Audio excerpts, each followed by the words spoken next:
Olá, eu sou a professora Helena. Estou fazendo suporte e o resumo para a aula de enfermagem no curso Técnico em Enfermagem do Alfa Colégio de Curso. Hoje nós vamos fazer o resumo do conteúdo de ética e legislação. Antes de começarmos, devo lembrar, inscreva no nosso canal, ativem os sininhos para receber as notificações sobre os vídeos publicados. Então, vamos iniciar? Essa semana houve a primeira disciplina, o primeiro encontro com a aula 1 sobre ética e legislação. Então, esse conteúdo ele é super fundamental para o curso de técnico em enfermagem. Sabendo vocês que são estudantes, existe um conteúdo enorme para saber dominar e conhecer sobre a ética. Então, os objetivos da disciplina, em primeiro lugar, serão 3, em que norteará todo esse vídeo. A primeira etapa será a definição dos conceitos da ética e, em seguida, sua diferenciação do conceito de moral. Então, para que nós entendamos que essas duas coisas, apesar de próximas, não devem se confundir, porque são conteúdos diferentes, certo? A segunda etapa deste vídeo versará sobre o desenvolvimento histórico da ética, sua origem na Grécia e o desenvolvimento nas sociedades ocidentais, até o seu avanço e que se tornou ética moderna. A terceira etapa será o momento em que analisaremos a ética contemporânea, que será mais próxima da que temos hoje. Depois que veio a moderna, ela se tornou mais atualizada com os conhecimentos contemporâneos, o que vai envolver alguns conteúdos relacionados à globalização e também ao estudo de ciência, como essa ética vai se aplicar a todo esse conhecimento, ao trabalho e principalmente o nosso conteúdo que é voltado para a enfermagem, certo? Então, nosso vídeo vai se dividir nesses 3 pontos. Em primeiro lugar, essa disciplina ética e legislação. Vamos então agora ao primeiro passo. O termo ética deriva de ethos, que significa modo de ser, e por isso define-se com frequência a ética como uma doutrina dos costumes ou hábitos adquiridos pelo homem. Então, o ethos ele vai partir de um radical grego que vai dar primeiro esse entendimento de um comportamento, um hábito ou uma doutrina. Então, nada tem a ver com religião ou conhecimento político. Ela parte inicialmente de uma filosofia e, então, vai ter uma base teórica inicialmente grega.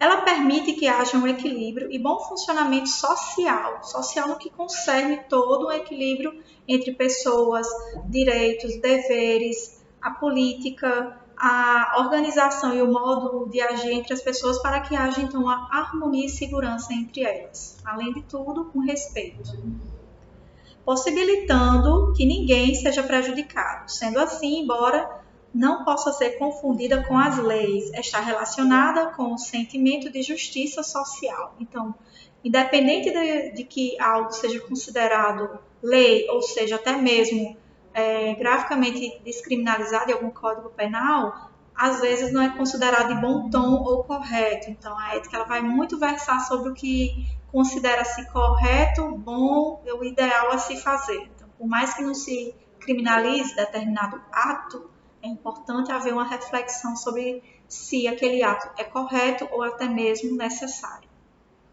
A ética é construída por uma sociedade com base nos valores históricos e culturais.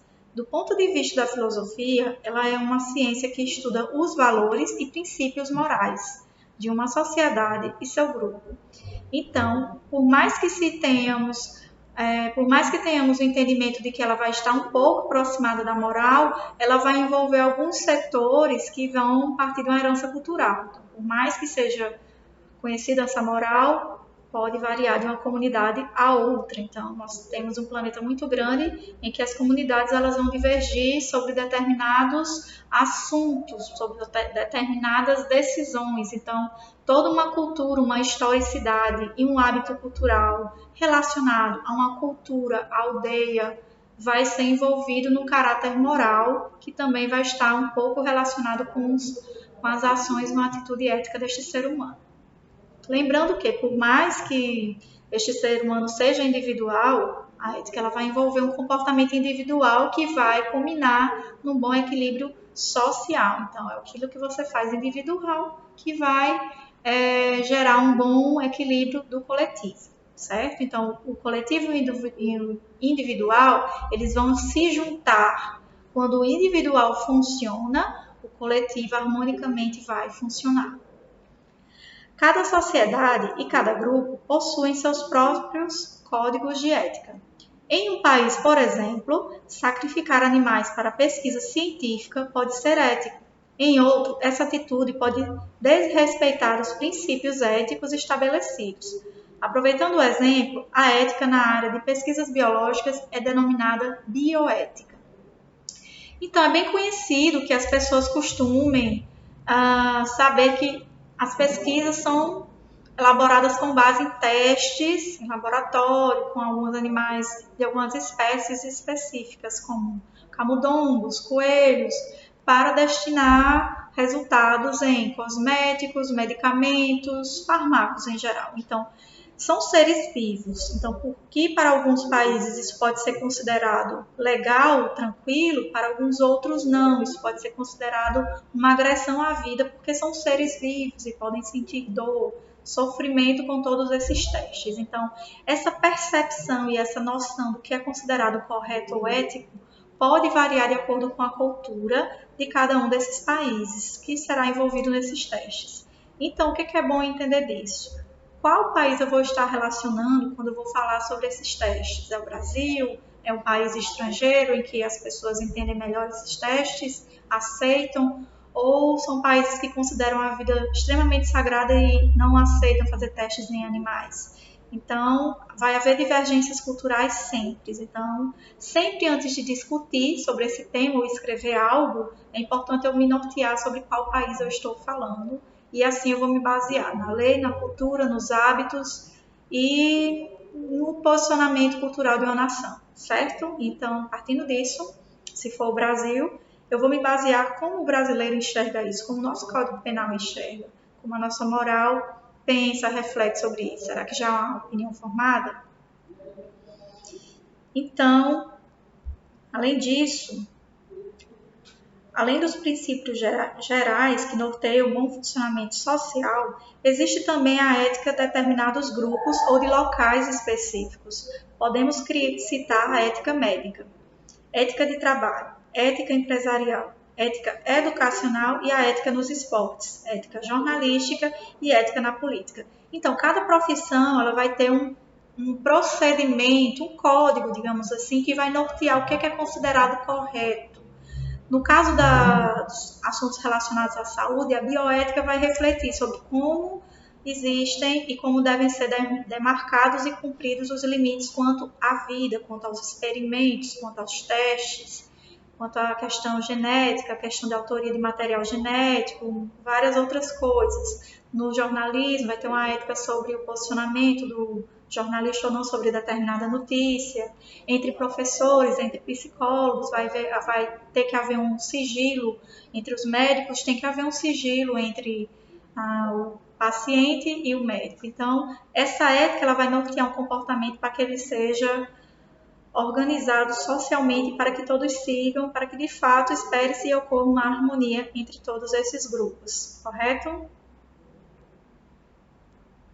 Uma pessoa que não segue a ética da sociedade a qual pertence é chamada de antiética. Então, esse vai ser o termo para ser o contrário de uma pessoa ética. Uma pessoa vai ser considerada ética quando ela cumpre todos os preceitos morais e sociais esperados para uma harmonia social e será considerada antiética quando ela causa uma desordem nesses princípios, quando ela não obedece ou não cumpre, trazendo assim algum desentendimento, algum mal-estar social que pode, por vezes, prejudicar outras pessoas. Então, tudo isso deve ser levado em conta para um cumprimento saudável de uma doutrina, de um hábito ético envolvendo uma sociedade, certo?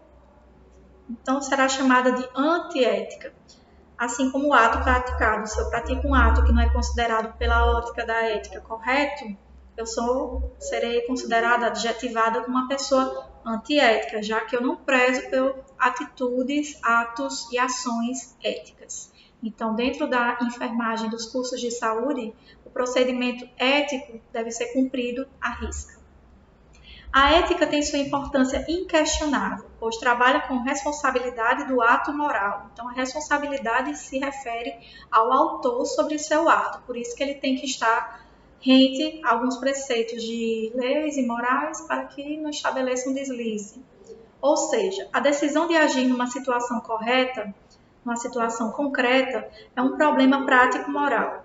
Mas investigar se a pessoa pôde escolher entre duas ou mais alternativas de ação e agir de acordo com sua decisão é um problema teórico-ético, pois verifica a liberdade de um determinismo ao qual nossos atos estão sujeitos. Se o determinismo é total, então não há mais espaço para a ética, pois se ela se refere às ações humanas e se essas ações estão totalmente determinadas de fora para dentro, não há qualquer espaço para a liberdade, a autodeterminação e, consequentemente, para a ética.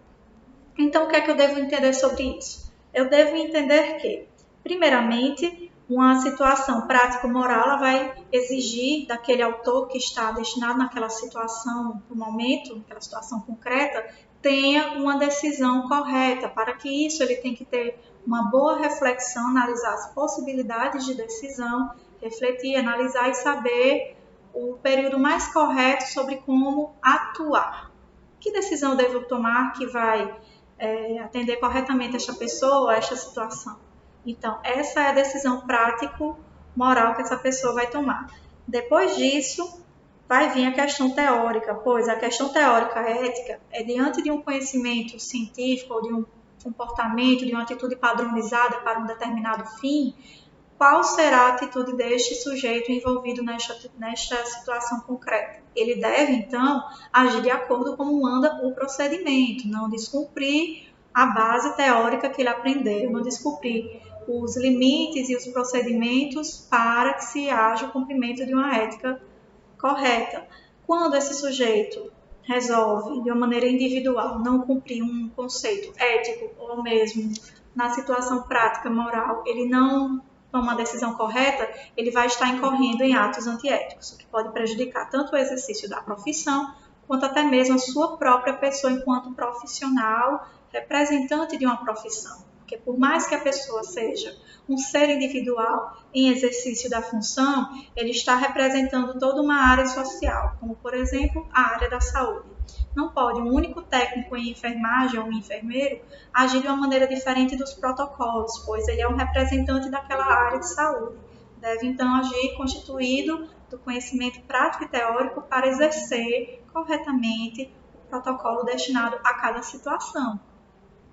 Sabendo disso, a questão de um determinismo, ela vai atrapalhar na tomada de decisão, pois se a pessoa tiver condições de refletir sobre como e qual a decisão correta a se tomar, ela não está agindo por base de um determinismo, sim de uma reflexão individual. Ao agir de uma maneira totalitária, apenas decidir sem consultar um superior, ou se ao mesmo refletir os prós e contras de uma determinada decisão, se prejudicará alguém, ou um paciente, ou um grupo, ela não vai estar agindo de uma maneira reflexiva e pode então incorrer uma prática antiética. Então, tudo isso deve ser levado em conta para observar qual é o determinismo sobre determinadas ações, refletir para decidir corretamente.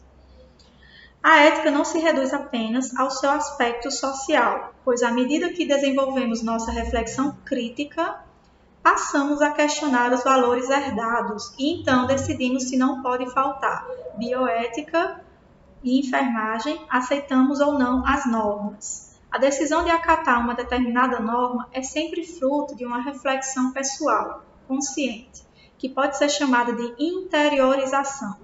É essa interiorização para as normas que qualifica um ato como sendo moral.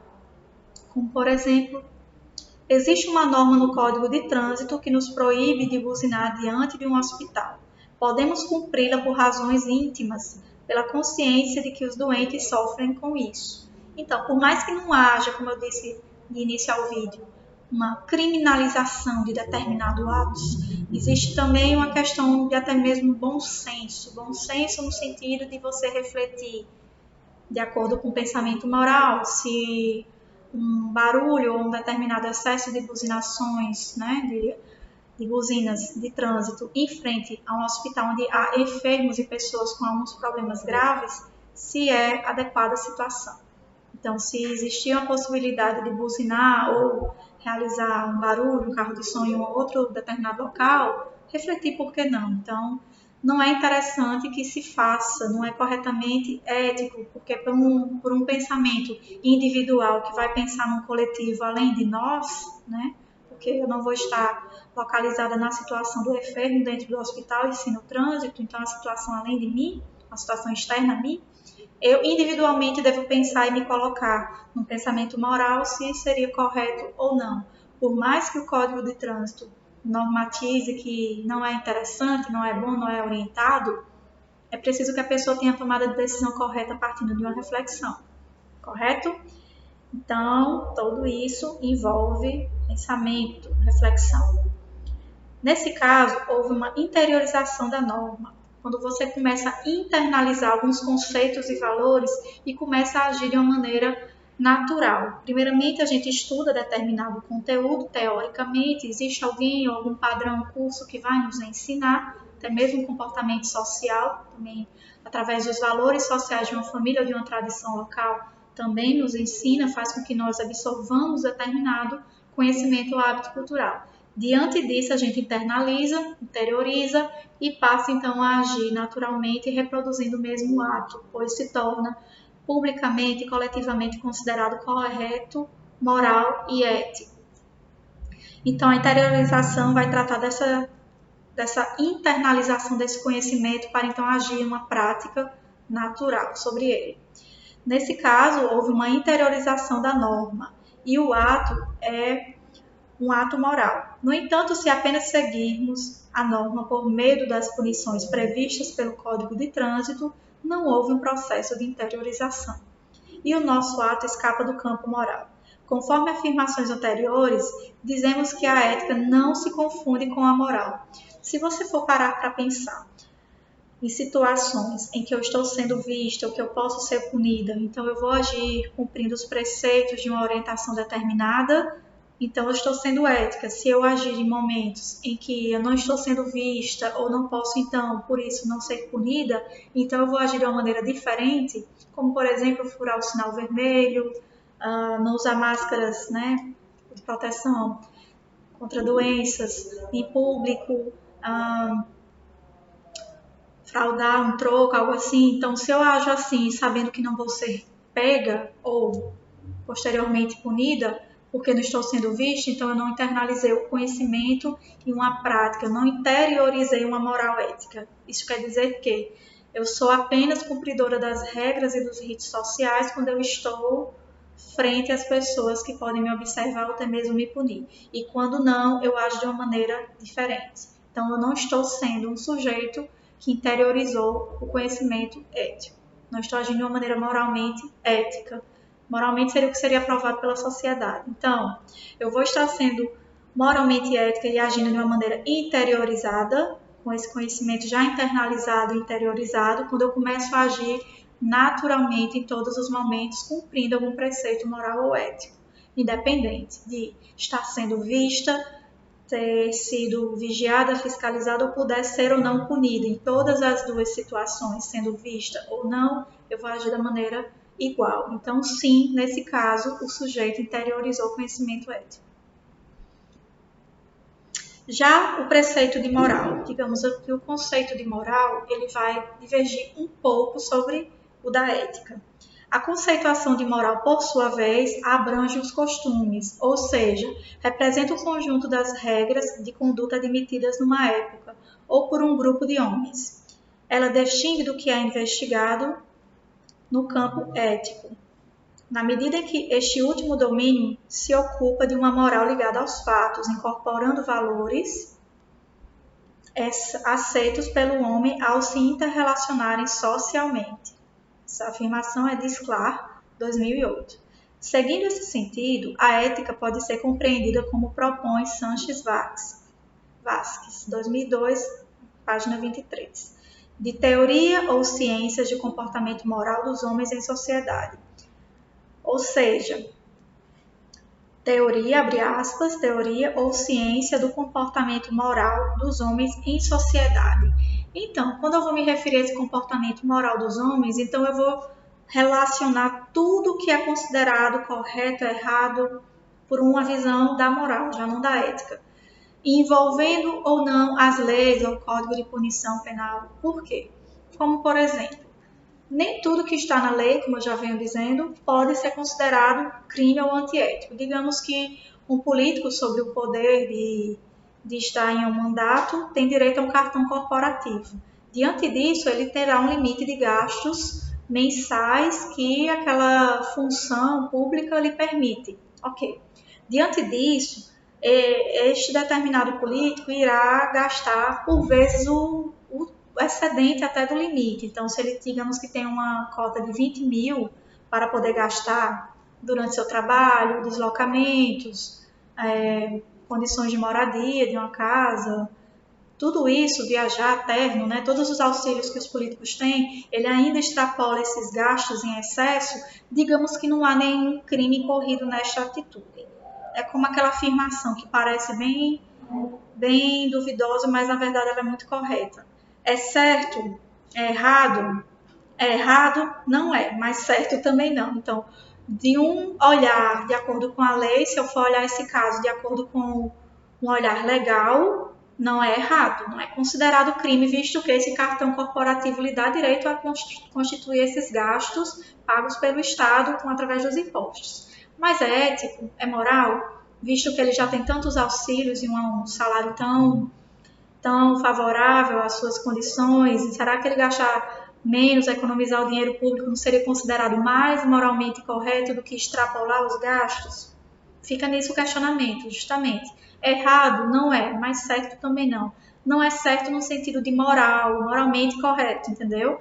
Porque quanto mais se gasta dinheiro público, mais se falta para outras pastas, para educação, saúde, implementar insumos em hospitais, destinar recursos para uma merenda escolar, ou destinar emendas para um determinado município que também precisa de equipamentos para a saúde e muitas outras oportunidades, ou até mesmo campanhas. Então, se esse dinheiro existe e poderia ser destinado para o uso mais coletivo, quando um único sujeito extrapola todos esses gastos, ele não está incorrendo em um crime, mas ele pode não estar agindo corretamente, porque ele poderia ter economizado e ter feito determinados gastos de uma maneira mais pessoal. Nem tudo pode ser considerado uma regalia do cargo, né? Visto que já existem outros benefícios, como auxílio paletó, moradia funcional, um salário, funcionários. Então, nem sempre, digamos que há a necessidade de extrapolar esses gastos. Então,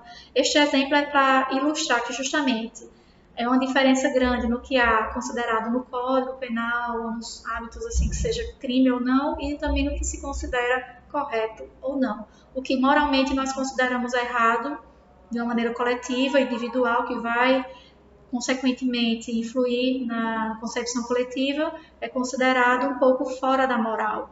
Não é moralmente ético extrapolar gastos com o dinheiro público. Então, é apenas um exemplo para a gente compreender melhor. É errado? Legalmente não é, mas é ético? É moral? É correto? Aí fica. Poderia não ter feito, né? Então, ainda em continuação sobre a moral, é a regulação dos valores e comportamentos considerados legítimos. Legítimos equivalem, né? São considerados existentes e concretos dentro de uma sociedade, por uma determinada sociedade, um povo, uma religião, certa tradição cultural e etc. Há morais específicas também, em grupos sociais mais restritos, uma instituição, um partido político.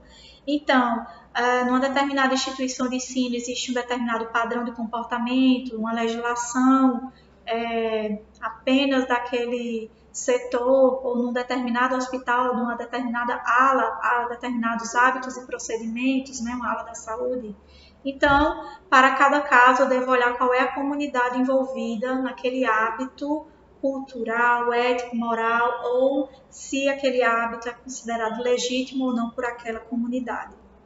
Há, portanto, muitas e diversas morais. Isso significa dizer que uma moral é um fenômeno social particular.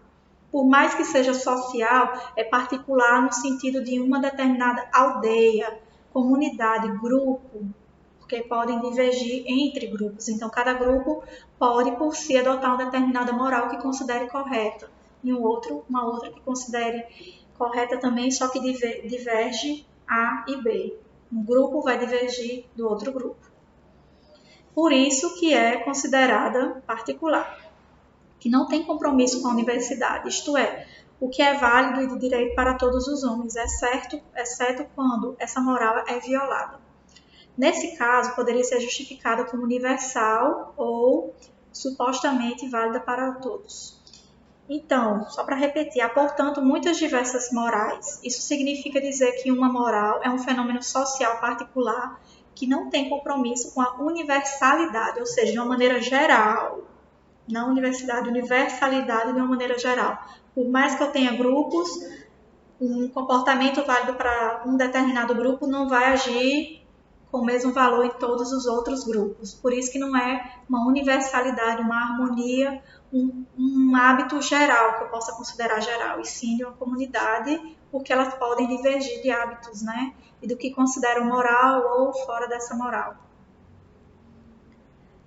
No entanto, dentro desse contexto, surgem algumas dúvidas. Então, todas e quaisquer normas morais são legítimas? Se a gente for pensar dentro da minha comunidade, o que norteia o que é legítimo, o que é correto ou não? O que é que o meu povo, o meu vizinho, o meu povoado, o meu grupo de ensino, escola, instituição, trabalho, considera correto ou não?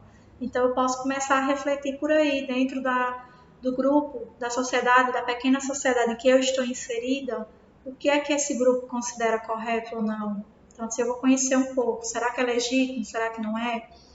Não deveria existir alguma forma de julgamento de validade, da validade das morais? Será que existe? Será que não existe? Ou será que esse julgamento ele existe boca a boca, popularmente, informalmente, dentro das comunidades, das praças, das vivências, das famílias? Talvez exista, só que ele não é formalizado, né? Existe, e essa forma é o que chamamos de ética. A ética é uma reflexão crítica sobre a moralidade, mas ela não é puramente teoria. É um conjunto de princípios e disposições voltados para a ação, historicamente produzidos cujo objetivo é batizar as ações humanas. A ética existe como uma referência para os seres humanos em sociedade, de modo tal que a sociedade possa se tornar cada vez mais humana. Humana no sentido de correta, de igualitária, de fraterna, uns para com os outros. Então, isso é o sentido de humanismo, de você pensar no bem-estar social de uma maneira coletiva, não apenas individual. Ela pode e deve ser incorporada pelos indivíduos, sobre a forma de uma atitude diante de uma vida cotidiana, capaz de julgar criticamente os apelos a críticos da moral vigente. Então, a gente tem que entender isso. A ética é uma reflexão crítica sobre a moralidade. Então, ela vai refletir sobre o que é que aquele povo considera moral, correto ou não, de uma maneira bem informal. E também quando a gente tem que pensar que os procedimentos, alguns comportamentos éticos, eles vão servir para basilar a nossa sociedade. Basilar como? Em que sentido, professora? Em ter um ideal. Então, por mais que eu viva de uma determinada forma, em um determinado bairro, eu tenho que entender que a minha condição social ela não é coletiva. Por mais que eu viva ali, existem outros bairros e outras condições sociais diferentes da minha, que podem estar em melhor ou pior condições. Então, o que seria um ideal? Que todos vivessem no mínimo de cuidado, de saneamento básico, de direito à saúde, à educação. Tudo isso que se considera efetivo para uma vida humana saudável, né? Um teto. Então, se eu vivo num lugar em que tem um saneamento básico, que tem uma boa condição de vida, eu tenho saúde e educação, e há pessoas que estão em outras partes do Brasil que não têm a mesma condição, que estão sobre a necessidade de todos esses direitos, né, se cumprir, então a gente não está cumprindo um padrão social igualitário, ou seja, não está sendo humanamente legal para todos. Então, o que é que eu preciso de um ideal? Eu preciso de um ideal. O ideal seria o quê? Que todo mundo vivesse dignamente bem. Então, eu preciso desse ideal para nortear a minha sociedade. Por mais que eu sozinho, enquanto uma pessoa, não consiga fazer muito, um padrão coletivo vai eleger um representante político com dinheiro público para tentar, então, diminuir essas diferenças e aplicar o dinheiro dos impostos a tentar diminuir essa discrepância de vivências e de acesso aos direitos fundamentais. Então, esse vai ser um ideal ético que vai nortear o trabalho de toda uma organização política ou social, e é nisso que a gente tem que se basilar, ou seja, eu preciso de um ideal, de uma vida legal para todos, uma vida boa, saudável, para que então eu comece a trabalhar a alcançar esse ideal. Por isso que eu preciso dessa ética. Então, se eu tirar muito de um lado e colocar muito no outro, eu prejudico um determinado grupo. Então, o ético seria destinar até igualar os acessos ou a qualidade de vida. Então, isso é basicamente um exemplo de como eu devo pensar esse caráter humanitário de um valor, de um pilar ético, é tentar harmonizar os direitos e acessos de uma maneira igual. Então, eu preciso de um ideal, né? Então, trabalhar para atingir esse ideal. Por mais que eu esteja longe de atingir, eu tenho que trabalhar mirando neste ideal até um dia me aproximar ao máximo, alcançar e ir cada vez mais me aproximando desse cumprimento, desse ideal. Então, por isso que é preciso esses conceitos para basilarem todo o comportamento. Vamos partir para o conhecimento inicial, uma ética grega, porque por mais que eu fale de ética, de moral, eu preciso surgir como surgiu esse conhecimento, como surgiu essa reflexão, esse pensamento sobre o que é considerado ético ou não, que sociedade começou a discutir isso. Então, a ética grega é onde se inicia todo esse debate com base na filosofia. Antes de Aristóteles, que é um filósofo grego bastante conhecido, que foi um dos primeiros a falarem, né, publicamente e discutir esse conceito ético, encontramos precedentes para a constituição de uma ética filosófica. Entre os pré-socráticos são os filósofos que são considerados na escala de tempo, de ordem cronológica, antes do conhecimento de Sócrates, que Sócrates foi considerado um grande filósofo que formou outros filósofos com seu conhecimento e que basilou um pensamento filosófico inicial. Então, eles seguiram esse pensamento e foram, então, aumentando esse conhecimento, aprofundando, desenvolvendo a partir do conhecimento de Sócrates. Já os pré-socráticos vieram antes dele, então são chamados assim. Por exemplo, Heráclito utiliza o vocábulo ethos para situar a condição do homem como aquela que necessita de um lugar ou morada, definido o modo de estar no mundo. Então, de Kirk, Raven, Schoff, de 1994. Então, os pré-socráticos eles vão entender dessa forma, né? Que o homem ele é constituído como se fosse uma casa, um corpo que precisa de um lugar, né? Esse vocábulo ethos, ele vai estar sendo um pensamento, um enunciado, uma coisa que vai existir dentro do ser humano, certo? A condição do homem. Aí temos Demócrito. Demócrito mostra a virtude sobre a busca de um equilíbrio interno diante do movimento das paixões. O saber e a prudência seriam assim essenciais, pois ensinariam ao homem de modo deveria viver até conseguir a sua felicidade. Então, Demócrito ele vai guiar as ações humanas, o pensamento e os hábitos de uma sociedade, pensando que aquele homem deve buscar sempre o bem-estar social, individual, em busca de uma felicidade mesmo individual. Então, ele fala também que a pessoa tem que ter o equilíbrio diante do movimento das paixões, ou seja, não se deixar levar tanto por algo, aquilo que você considera muito bom ou tem uma paixão, pode ser qualquer paixão, dinheiro, poder, amor, qualquer uma, para se manter equilibrado entre essas emoções, certo? A reflexão ética autônoma no mundo grego aparece apenas com Sócrates, que, combatendo os sofistas, acreditou na estabilidade das leis. Ou seja, Sócrates acreditava que as leis eram fortes e cumpridas, né, por todos e que elas seriam capazes de nortear todo o funcionamento social e o comportamento social entre as pessoas. Que todos cumprindo, haveria uma harmonia social.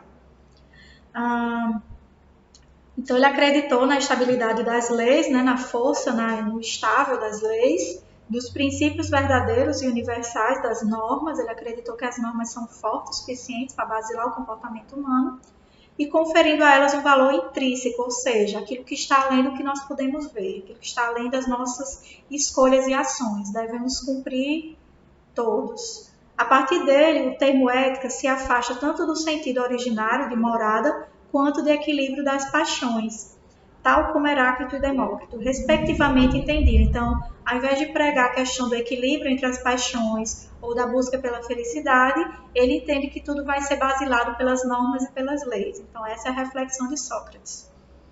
Este avanço foi possível sob a elaboração de um método denominado maiêutica.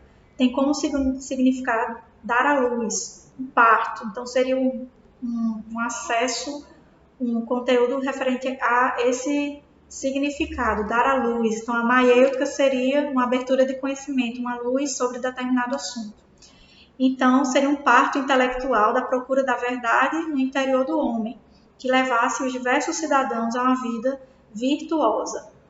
Então, ele entende que todo homem é dotado de uma verdade internalizada e que esta é capaz de basilar o seu comportamento ético, moral e correto. Então, ele entende que esse homem dentro de si tem um ser correto e que ele deve buscar externalizar através de ações no mundo social.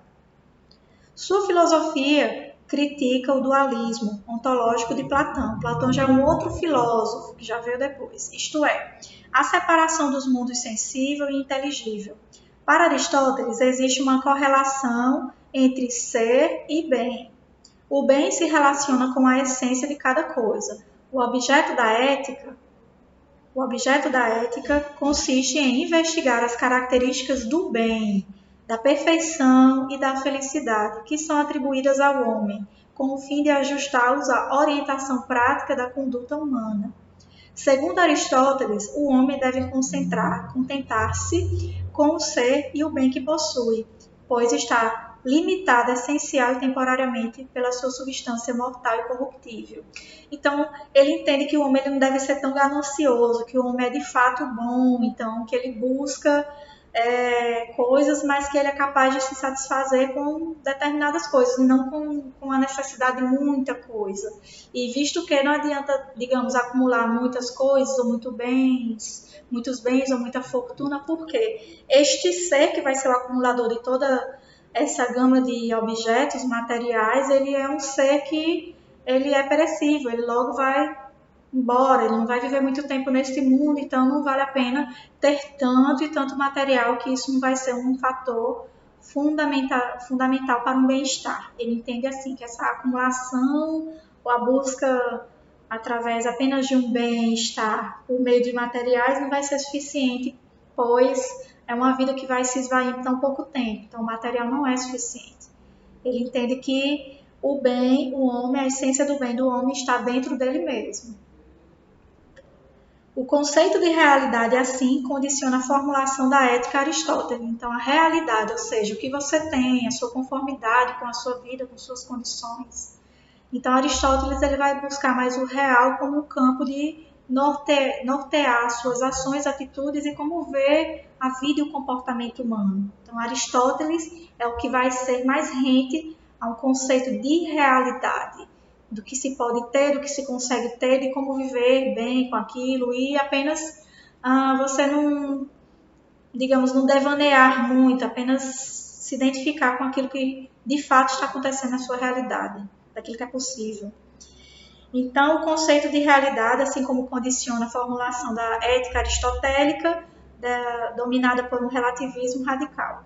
Ele considera que toda a ação humana está orientada para a realização de algum bem, ao qual estão unidos o prazer e a felicidade. Então, ele vai ver sempre esse ser humano como um ser capaz de fazer e realizar o bem. Aprofundando a busca de conhecimentos universais, Platão, já um outro filósofo grego, atribui à formação de conceitos socráticos não só um valor mental, lógico e abstrato, mas com mais um valor também ontológico, parte da filosofia que estuda o ser em si, considerando os objetos de pensamento e situados numa dimensão superior ao universo físico, percebido pelos sentidos. Então, para Platão, tudo vai estudar bem mais a dimensão humana, a dimensão da vida humana.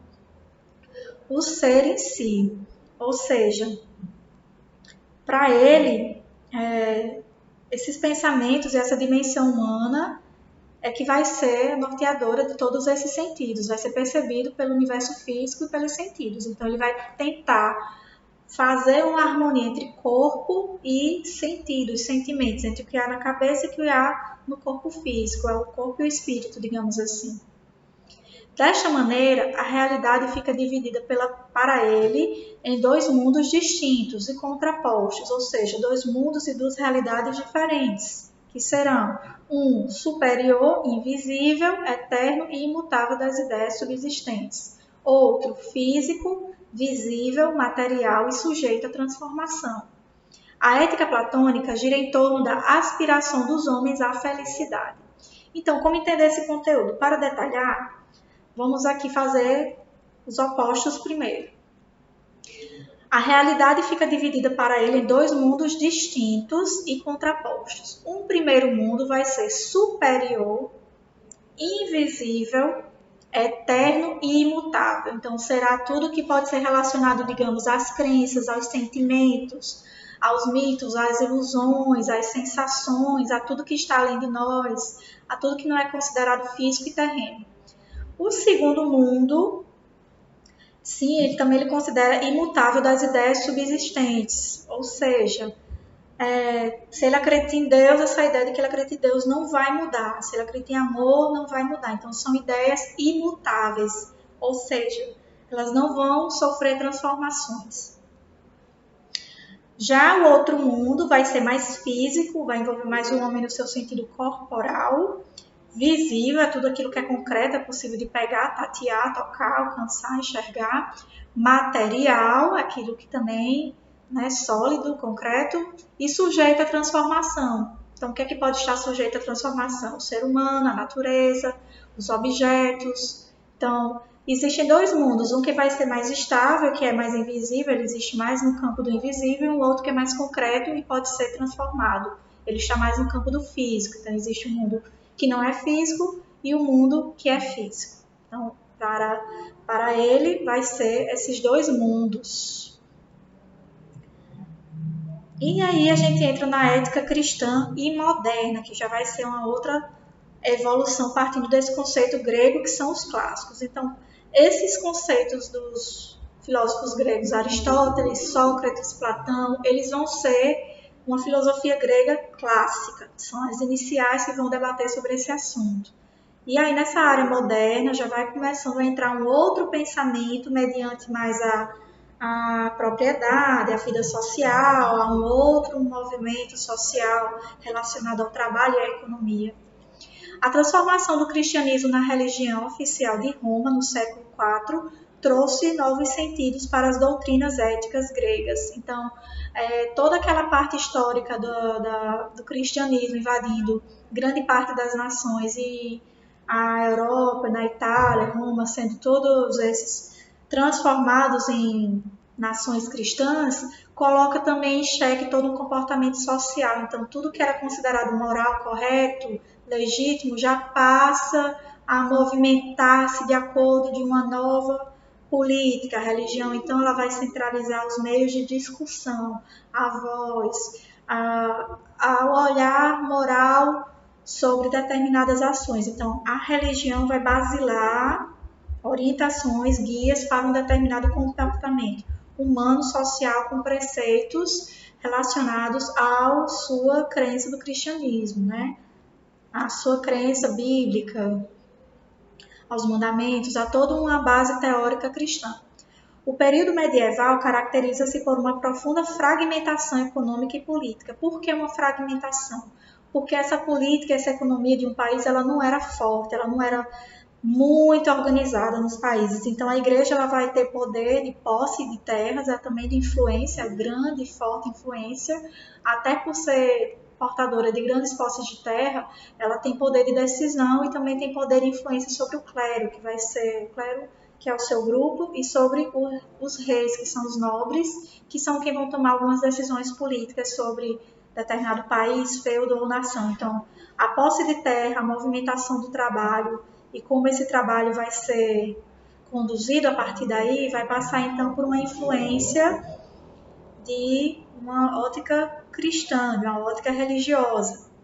Isso porque não tinha assim, uma economia fortalecida e uma política também fortalecida que protegesse o povo, e havia-se sim uma direta mistura entre religião e poder, devido ao surgimento de duas classes que marcam o regime feudal. Então, no período da história feudal, a gente vai ter duas classes bem distintas que vão ser as que vão ser os sujeitos dessa economia, que vão ser os senhores feudais, que são os donos de terra, os fazendeiros, e também na igreja ela também vai ter posses de terra, que também vai se tornar parte de um sistema feudal, e também os camponeses e servos, que vão ser a parte mais assim, de um povo em geral, vai ser a parte maior de uma classe, porque por mais que os senhores feudais sejam detentores do poder das terras e das ferramentas, os camponeses eles vão ser a classe que vai produzir, vai ser o agricultor, vai ser o que vai trabalhar na cidade, vai ser o ferreiro, vai ser o agricultor, vai ser aquele que produz o pão, os transportadores, né? Então vai ser todo esse sistema dividido em praticamente duas únicas castas. Os senhores feudais, como os detentores das terras e que vão empregar ou dar condições, né, abertura de condições de trabalho para a maior classe, que vai ser, digamos, mais operária, que são os camponeses e os servos. Então, eles vão trabalhar em um conjunto nisso, um servindo ao outro, um sendo detentor das posses e o outro sendo detentor da força de trabalho, a mão de obra, que vai destinar condições àquela economia girar, já que eles é que vão realizar o maior trabalho. Então, os senhores feudais são os donos absolutos das terras ou feudos. Os feudos, né, as demarcações de terras, eram também consideradas, chamadas de feudos. Era o lote a quem pertencia, que era dono desse senhor feudal. Então, os camponeses e servos, os quais eram vendidos e comprados com as terras às quais pertenciam, de que não podiam abandonar. Então, se por acaso eles fazem parte de um lote que foi vendido de um senhor feudal para outro, eles continuam lá como se fossem também parte da terra, porque eles são a mão de obra, então eles são tratados também como mercadoria nesse momento. A ética cristã e moderna. Então, quando a gente vê falando sobre isso, sobre uma ética cristã no sistema feudal, a gente pensa como uma mudança de comportamento social e religioso modifica o que é considerado correto e aceito no sentido ético de uma nação. Então, por mais que a sociedade vá se modificando, o que se compreende como ético ou não tende também a se modificar, porque são novos tempos, novas pessoas, novas ações, então algumas reflexões por vezes geram algumas mudanças no que se considera ético de uma época para outra. Por isso que é importante a gente estudar esse período histórico para ver a mudança que ocorreu. A gente pode ver algumas imagens, né? Vocês podem ver nos slides que estão disponibilizados para assistir as imagens das igrejas, que são objetos da fé cristã. Nesse período, os pensadores cristãos conceberam uma nova ética que encontra em Deus os princípios da vida moral. Então, vai tudo ser baseado no que norteia a religião. A esta nova ética denomina-se teonomia, que é de theos em grego, que significa Deus. Estes pensadores aproveitaram as doutrinas gregas nas virtudes e da correspondência do bom e do verdadeiro ao verdadeiro, agregando-as ao corpo de uma ética cristã. Então, o sentido de que o homem é bom, de que o homem pode praticar um bem, então eles associaram isso ao pensamento cristão, de que se ele teme ou cumpre os mandamentos de Deus, então ele é bom. Então ele trouxe uma base da teoria clássica grega, mas associou e modificou, instituindo em si, nessas teorias, os pensamentos e as doutrinas da religião cristã. Então, por outro lado, virtudes da correspondência do bom e do verdadeiro, né, que são os preceitos que já eram clássicos, agregando-as ao corpo de uma ética cristã, negando, então ela passa a negar, por outro lado, fundamentos éticos naturalistas e hedonistas, incompatíveis com as ideias morais em cristãs. Então, a ideia de que o homem deve buscar sempre a felicidade, de atender alguns desejos físicos ou qualquer outro que para eles não compactuasse com o entendimento da fé cristã ou de uma doutrina cristã, eles negavam. Então, eles escolhiam aqueles que eram interessantes, né, como uma doutrinação do homem como um ser bom, obediente, trabalhador, associavam isso a uma fé divina e essa era a ética passada. Então, alguns outros conceitos eles descartavam. Considerando ainda que o homem é um peregrino que se prepara para uma vida futura, ultraterrena, rejeitaram a busca da felicidade, a eudaimonia. Então, o homem ele não deveria ter como a meta de vida a busca pela felicidade, que caracterizou grande parte do pensamento grego. Então, para os gregos, sim, o homem deve viver em busca da sua satisfação, do seu bem-estar e da sua felicidade, mas para a ética motivada pelo pensamento cristão moderna, ela já não. O homem já não deve ter a felicidade como foco para a sua vida, que caracterizou grande parte do pensamento grego, né, que era antes. Ironicamente, no entanto, a ética de igualdade é lançada num momento histórico em que os homens conhecem as maiores desigualdades. Então, a igreja vai versar que todos os homens devem viver de maneira igual e ela é contra o enriquecimento desse homem, né, que ela vai orientar que ele deve fazer doações à igreja. Tem a questão da usura. Nessa época, tudo isso era considerado negativo, né? O enriquecimento de um homem não era bom. Eles pregavam a igualdade, mas de uma maneira diferente. Então, surgem então as desigualdades justamente nesse período, que são a divisão entre escravos e homens livres ou entre servos e senhores feudais. Para Vasquez, no entanto, ressalta que a ética cristã medieval não condena esta desigualdade social e chega inclusive a justificá-la. Então, por um grande momento, tanto a escravidão quanto esse período de servidão feudal era muito corroborado pela igreja, era corroborado como também era considerado correto, ético e que as pessoas mais pobres, né, os camponeses, deveriam serem obedientes e cumpridoras de todos os seus deveres e obrigações, pagar os impostos altíssimos, trabalhar muito, ganhar pouco e viver com humildade e simplicidade, não em busca de uma felicidade, porque era isso que, segundo eles, Deus queria deles. Então, era orientado dessa forma e durante este período isso foi considerado moralmente ético para a igreja, né, numa ética cristã. Podemos afirmar que a formulação conceitual da ética cristã herda conceitos platônicos e aristotélicos, submetendo-os a um processo de cristianização, ou seja, uma transformação de uma ideia, inserindo outros novos elementos que são da doutrina cristã, que transparece nas éticas de Santo Agostinho e Santo Tomás de Aquino. Então, a igreja ela adota esses dois representantes como uns filósofos que são aqueles que vão virtuar uma doutrina sobre o bem, sobre o homem ser obediente, humilde, e toma essa base para desenvolver a outra base cristã, que transforma toda essa base filosófica ética. Então, ela descarta alguns valores e mantém os que considera interessante. Retomando Aristóteles, destacam-se a contemplação e o conhecimento que dela decorre. São Tomás de Aquino se afasta, no entanto, da divisão das virtudes e da ética como doutrina dos costumes, quando afirma que no fim supremo do conhecimento é Deus, entendido como o maior bem objetivo, cuja posse gera felicidade, um bem subjetivo. A história da ética ganha um novo rumo. Entre os séculos 14 e 16, que são períodos que datam do Renascimento histórico, a partir da valorização do homem nas ciências e nas artes. Então, começa a se evoluir a sociedade, trazendo não só o Deus como centro de tudo e de todas as coisas e de uma felicidade, pregado ainda por uma ética cristã e por Tomás de Aquino.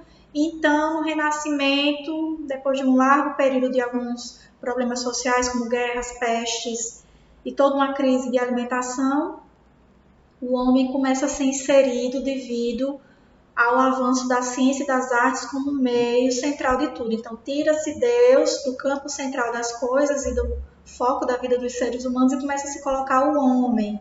Então, começa-se de novo a discutir, debater sobre o que é considerado bom para este ser humano. Então, a gente vê novamente uma transformação. Nesse caso, retomam-se algumas tendências éticas antigas. No início da Renascença, demarcando-se o início do que se conhece como ética moderna, nos séculos XVI até XIX. Então, a ética moderna ela vai agora adotar um avanço. Alguns acontecimentos desse período. é marcado pela criação de uma nova sociedade que substitui a ordem feudal da Idade Média, sobre uma série de mudanças. No plano econômico, há um incremento de forças produtivas em função do desenvolvimento científico, mediante uma perspectiva científica mais prática. Esse é um conhecimento que parte de Francis Bacon. No plano social, temos um aparecimento de uma nova classe social, a burguesia. Então, começa a ter aquela classe minoritária de uma determinada sociedade que vai ascender economicamente, vão ser denominados de, alguns bairros chamavam de burgos, né? Então foram associados a essa elite, essa pequena elite de burguesia, que é um grupo social que vai ter uma maior posse, vai ser mais abastado e vai ter um poder político e econômico maior. Inicialmente na França, com a Revolução Francesa, em 1789, desenvolvendo-se no século seguinte, principalmente na Inglaterra. Então, começa a surgir a classe da burguesia, a classe que vai enriquecer, que justamente a fé cristã, a ética cristã não era tão a favor. Como consequência, vemos a implantação de um sistema em que o trabalhador, ao trocar sua força de trabalho por um salário, não é dono dos meios de produção. Esses passam ao domínio da classe burguesa, que, ao vender as mercadorias produzidas pelos trabalhadores, atribui sobrevalor ao produzido, obtendo a mais-valia ou lucro, que se torna então o capitalismo. Então começa a surgir o chamado capitalismo, que é o quê? Quando você tem dois iguais, um homem e outro homem, você vai ter a exploração capital financeira de um sobre outro, ou seja, aquele que é dono das máquinas, das fábricas, ele vai explorar aquele que não tem posse de máquinas ou de fábricas ou de ferramentas de trabalho, botando-o para trabalhar para você, dando uma remuneração bem baixa, muito além daquilo que ele produz durante um dia, o que gera um lucro bem elevado, então gera o enriquecimento, mas aquele que é o produtor da mão de obra mesmo, ele não chega a enriquecer não, ele continua todo o tempo mantendo-se na classe trabalhadora. E o dono da fábrica, que é o capitalista, que vai ser o dono dos meios de produção, vai então experimentar esse enriquecimento. No plano espiritual, há a perda do papel de guia atribuído à Igreja Católica. Então, o norte da Igreja ser o certo, o guia de tudo, ela começa a perder um pouco da sua força de influência política social. Pois a religião deixa de ser a forma ideológica dominante, passam-se a surgir outras formas. Quais são? Separam-se em linhas geral. Razão e fé, natureza e homem, Deus, ciência, arte, política e também a questão da moral. Dominando a maior parte dos pensadores modernos, a questão da origem das ideias morais despontam no século XVI e XVII. Então, o pensador começa então a refletir sobre sua condição, sua existência, para onde vai, para onde quer, começa a fazer questões reflexivas sobre sua vida nesse mundo. Então, a influência direta da igreja como um poder primeiro, principal, como uma influência mais forte, ela começa a perder poder para outras questões, como a ciência, a política, a reflexão e o pensamento. Surgem, então, alguns filósofos bem representantes desse novo período do pensamento humano, mais libertador, que alguns chamam até mesmo de iluminista, barroco pré-iluminista, que vai ser o Nicolau Maquiavel, o Thomas Hobbes e o Baruch Spinoza. Na crítica da razão prática, então já é um outro procedimento que vai nortear a ética, e na fundamentação da metafísica dos costumes, ele descobre princípios racionais na vida prática dos homens, compreendendo como certos costumes podem orientar as ações humanas. Então, vamos analisar agora o que é que são esses princípios, o que é que são esses comportamentos, como orientar, como doutrinar, como pensar o que é correto e errado. Então, começa a se aprofundar esse pensamento. É um pensamento agora baseado não só na fé cristã, que antes era ética, mas na razão. Quando esse pensamento começa a se basear na razão, ele para de buscar um foco apenas numa fé divina e sim nas ações humanas, no que é considerado concreto e lógico. Tem que ter uma lógica, senão não é considerado razão. Deixa eu só continuar aqui.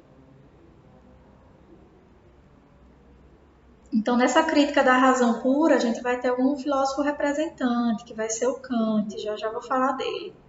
Compreendendo como certos costumes. Segundo afirma A vontade é verdadeiramente moral quando é regida por imperativos categóricos. Refere-se às ações objetivamente necessárias em que suas realizações estejam subordinadas tanto a fins quanto a condições. A moralidade, nesse sentido, diz respeito ao fundamento da bondade dos atos, averiguando em que consiste o bom. Então, nisso a razão vai nortear mais um pouco.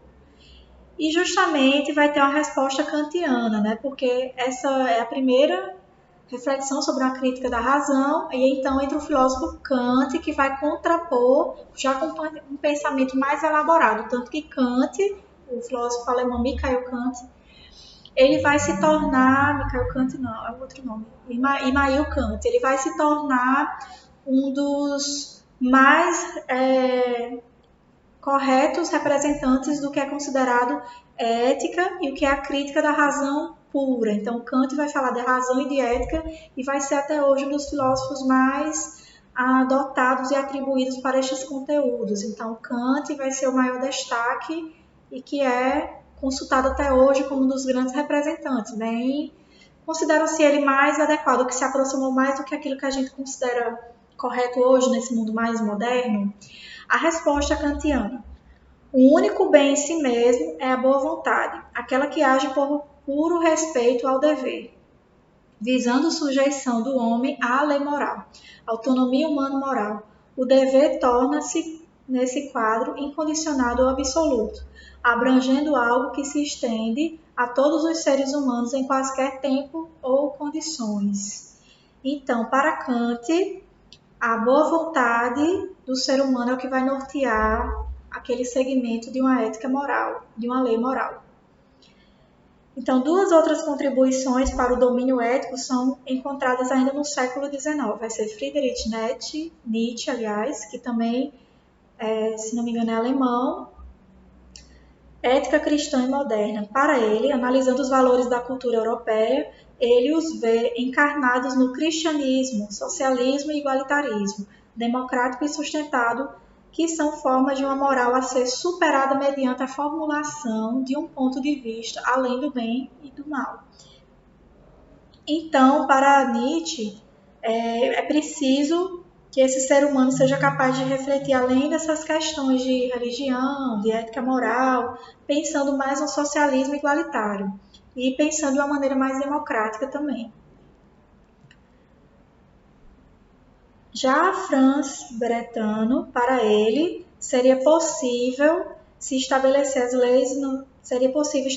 leis universais de caráter axiológico, que seria a filosofia de valores, na medida em que há um subjetivismo ético que se relaciona a uma teoria objetiva do valor. Esse é o enunciado sobre atos de preferência, valorização ou repugnância, desvalorização. Assim, a experiência de que algo seja bom inclui um aspecto subjetivo, ou seja, uma opinião pessoal. Isso é que é subjetivo, que pode mudar de um ser para outro, para alguém. Assim,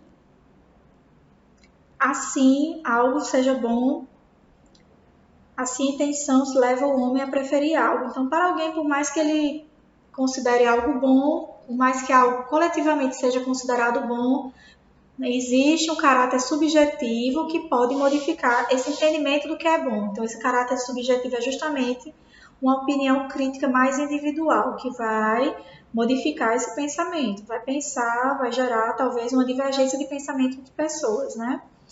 Então, para ele, vai ter tanta repugnância, que é a desvalorização, e a valorização, que é a preferência.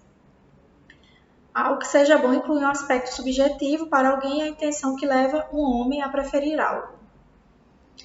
Já na ética contemporânea e o relativismo ético, o que é que nós temos? As discussões sobre as questões a respeito do conceito de bem supremo, ou os debates sobre o bem individual ou coletivo. Se parte do particular para o geral ou vice-versa, tem encontrado certo consenso no sentido de que o bem só é possível quando compartilhado ao nível social. Então, como eu posso entender essa afirmação? Assim, o ético se faz partir do todo social e não a partir de uma ação individual. Por mais que eu esteja agindo algo individualmente, e eu pense que sou só eu que estou fazendo, gerar um caos, mas quando todos individualmente começam a fazer, então sim gera um caos. A gente pode pensar isso com um exemplo prático, digamos, quando eu estou na rua, como um lanche, eu pego um panfleto, algo assim, um objeto descartável e jogo esse lixo na rua. Eu vou pensar, é só um copo, é só um papel. Mas quando todos individualmente fazem isso, vai entupir um bueiro que no período de chuva não vai ser capaz de escorrer uma água, escoar uma água de chuva e o que vai provocar todo um alagamento de uma cidade, prejudicando a todos de uma maneira social e coletiva. Então, a ética ela é, em primeiro caso, individual, em segundo caso, coletivo. Quando eu ajo correto individualmente, eu coletivamente gero uma harmonia para todos. Quando um individual começa a errar, todos individualmente também erram, e então socialmente não vai haver nada funcionando harmonicamente, pois vai haver um caos provocado. Já a ética contemporânea e o relativismo ético. Então, na ética contemporânea, a gente vai ter a parte da globalização, inserindo valores nesse comportamento e pensamento humano. A globalização tem tido diversos efeitos sobre os sistemas de organização das sociedades, seja ao nível econômico, seja ao nível ideológico e cultural. Dentre estes efeitos, destaca-se o aprofundamento de uma ética industrial, na qual o desenvolvimento econômico se sobrepõe ao desenvolvimento social. Então, a globalização ela vai trazer esse aspecto de industrialização de uma sociedade, de urbanização, da mudança da forma de trabalho. Então, tudo isso vai modificar um comportamento social e um hábito do que é considerado socialmente moral ou não. As atuais políticas governamentais têm pautado suas bases de atuação em critérios que desconsideram a necessidade de integração entre os diferentes níveis de desenvolvimento e negado os aspectos necessários à construção de um projeto social mais voltado para um futuro harmonioso entre as relações sociais. Ou seja, o que ele diz aqui é que a política, o poder público tem feito pouco para diminuir a diferença social, o que não é bom e que futuramente também não vai ser bom. Então, deveria trabalhar dessa forma de uma maneira mais ética. A ecologia social, integrada aos estudos do homem e de seus ecossistemas através da compreensão da direta correlação entre a natureza e cultura, demonstra que as relações deste com a sociedade passam necessariamente pela sanidade de suas relações, não só com os demais membros de sua espécie, mas também pelo modo relacional que estabelece consigo próprio o seu ambiente. O desfalecimento desse conjunto inviabiliza qualquer tentativa de desenvolvimento. Então, por mais que eu, enquanto homem, seja de uma espécie, né, enquanto ser humano, e pense em fazer uma exploração totalmente exagerada da natureza, eu vou estar pondo em risco a vida de outras espécies. Então, esse bem social do homem não pode ser um fator que pode prejudicar um equilíbrio ecológico. Então, quando eu vou gerar todo esse desequilíbrio ecológico pensando no bem-estar social, eu vou estar provocando um caos futuro, que vai ser a perca de todos os recursos, né, se não for considerado importantes e protegidos. Então, isso futuramente vai gerar problemas mais graves até mesmo à existência humana. Então, não é ético eu destruir toda uma ecologia, um ecossistema.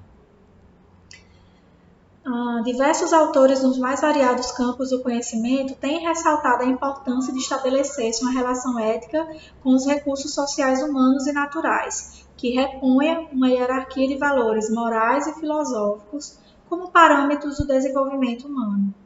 Félix Guattari, em seu livro As Três Ecologias, alerta para as consequências daquilo que ele considera como o império de um mercado mundial, que lamina os sistemas particulares de valor, que coloca no mesmo plano de equivalência os bens materiais, os bens culturais, as áreas culturais. Para outros autores, o desenvolvimento social e cultural estão mais diretamente associados à instituição de uma ética social. Então, os autores eles vão divergir. Félix Guattari é um filósofo francês, já mais moderno, pós-moderno até. Ele vai observar que todos esses departamentos humanos citados aqui devem convergir e ter espaço e valorização de uma maneira igual para que exista uma harmonia social. Já outros não, eles consideram que essa diferença não é tão interessante. Então, vai sempre haver uma diferença de pensamento ético também entre os filósofos.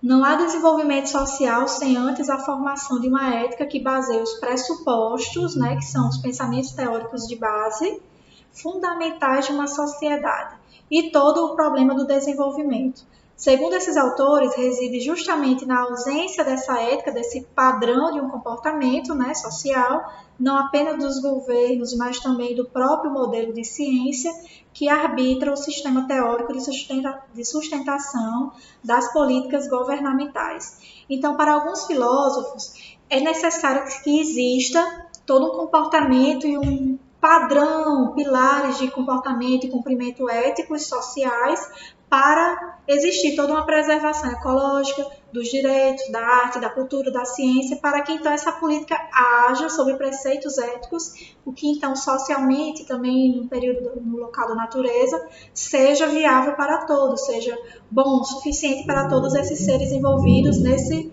processo de convivência. Então, ele critica, né, alguns autores filósofos criticam que justamente não existe essa ética, ou pelo menos não é cumprida de uma maneira integral, tão boa, tão substancial a ponto de provocar mudanças, o que de fato deixa a desejar numa condução de uma gestão pública. Então a ética, a aula de hoje, né, a ética moral, a ética cristã, a ética moderna e a ética contemporânea, ela vai estar envolvida na existência humana em todos esses momentos que nós relatamos até aqui. E a ética, ela existe também para nortear o que é correto e o que é errado, e alguns limites de determinadas ações em todas as carreiras também. No trabalho, na função do trabalho do empregador, no sentido em que o homem se relaciona com as outras pessoas, com o seu trabalho, com seus pacientes, com a bioética, com os seres vivos. Então, tudo isso vai ser prática a ser discutida sobre uma ótica de uma ética. Então, ser ético, primeiramente, eu tenho que entender que eu, enquanto um sujeito individual, que faço parte de uma coletiva, de uma sociedade, se eu sou um ser que contribui para uma sociedade, se eu tomo individualmente uma ação que é ruim, que não é considerada correta ou antiética, eu contribuo para o coletivo todo que pode também sofrer com essa ação por uma consequência. Então, a ética ela é primeiro individual, o que vai gerar um benefício coletivo. Quando a ética individual ela falha, todo o coletivo, se todas as pessoas individualmente passam a errar, também vai falhar. Então, a ética, em primeiro lugar, é isso, é comportamento, é pensamento, é reflexão sobre o que é correto, o que é errado, o que é considerado moralmente bom, legal para uma comunidade, para um povo, para um país, para uma nação, de acordo com os seus hábitos culturais e de acordo com sua época, tempo. Então, tudo isso vai ser a ética. Então, a ética ela vai estar voltada para o trabalho no sentido de limitar, conduzir e orientar um profissional sobre tomar atitudes corretas, sendo visto ou não, sendo punido ou não, o ser tem que ser ético, correto, independente de estar sendo visto, filmado ou se vai posteriormente ser punido ou não, principalmente no que tange aos conhecimentos e às práticas relacionadas à saúde, aos cuidados, às pesquisas científicas. Tudo isso deve ser levado em consideração para uma prática de um trabalho correto, ético e socialmente satisfatório e aceito, que não vai ser criticado moralmente por uma sociedade. Então, gente, por hoje o resumo da aula de Ética e Legislação do nosso primeiro encontro do curso Técnico em Enfermagem do Alfa Colégio Curso termina. Eu sou a professora Lena Bandeira, sou a responsável pelo resumo e pelo suporte midiático das aulas de técnico em enfermagem de algumas disciplinas. Fico feliz em contribuir com vocês, peço que curtam esse vídeo, assistam e estudem, façam um resumo das partes principais.